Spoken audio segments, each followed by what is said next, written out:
असम के तिनसुकिया में आईपीएल सट्टेबाजी का बड़ा खुलासा हुआ है। ऑनलाइन सट्टेबाजी के मास्टरमाइंड विकास बेरिया को पुलिस गिरफ्तार कर चुकी है। उसके घर से पुलिस ने 10 लाख रुपयों से अधिक रकम भी जब्त की है।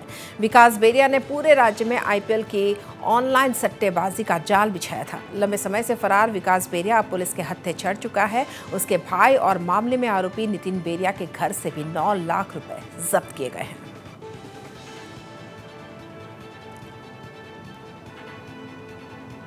19 एप्रिल 2024 तारिखे आमार तिनसुकिया थानात এটা आईपीएल बेटिং केस এটা আমি ৰেজিষ্টাৰ কৰিছিলোঁ আৰু কেছ নম্বৰ 122 2024 সেই কেছত আমি সুপ্ৰীত বিশ্বাস বুলি এজন কৰায়ক্ত কৰিছিলোঁ এজনক তিনসুকিয়া টাউনৰ পৰা আৰু সেই কেছৰ তদন্ততে কালি আমাৰ তিনসুকিয়া চহৰৰে বিকাশ বেৰিয়া বুলি আৰু এজন ব্যক্তিক আমি ইতিমধ্যে তেওঁ ঘৰত ৰেড কৰি এই কেছটোতে তেখেতকো আমি এতিয়া এৰেষ্ট কৰিছোঁ আৰু তেওঁ ঘৰ সাৰ্চ কৰোঁতে আমি 10,74,300 টকা কেছ ৰিকভাৰী হৈছে আৰু বাকি এতিয়া আমি কেছটোৰ তদন্ত চলাই আছোঁ ইয়াৰ লগত আৰু বাকিখিনি তথ্য উলিয়াবলৈ আমি চেষ্টা কৰিম।